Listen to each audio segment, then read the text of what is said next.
हमसे अब्दुल अजीज बिन अब्दुल्ला अल अवैसी ने बयान किया, उन्होंने कहा मुझसे इब्राहीम बिन साद ने बयान किया, वो इब्न शिहाब से नकल करते हैं, उन्हें अता बिन यजीद ने खबर दी, उन्हें हुमरान हज़रत उस्मान के मौला ने खबर दी कि उन्होंने हज़रत उस्मान बिन अफ़्फ़ान रज़ियल्लाहु अन्हु को देखा।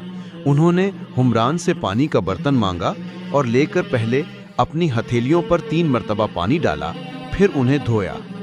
उसके बाद अपना दाहिना हाथ बर्तन में डाला और पानी लेकर कुल्ली की और नाक साफ की। फिर 3 बार अपना चेहरा धोया और कहनियों तक 3 बार दोनों हाथ धोए। फिर अपने सर का मसा किया। फिर पानी लेकर टखनों तक 3 मरतबा अपने दोनों पांव धोए। फिर कहा कि रसूलुल्लाह सल्लल्लाहु अलैहि वसल्लम ने फरमाया है कि जो शख्स मेरी तरह ऐसा वुजू करे, फिर 2 रकत पढ़े जिसमें अपने नफ्स से कोई बात ना करे, तो उसके गुज़िश्ता गुनाह माफ़ कर दिए जाते हैं।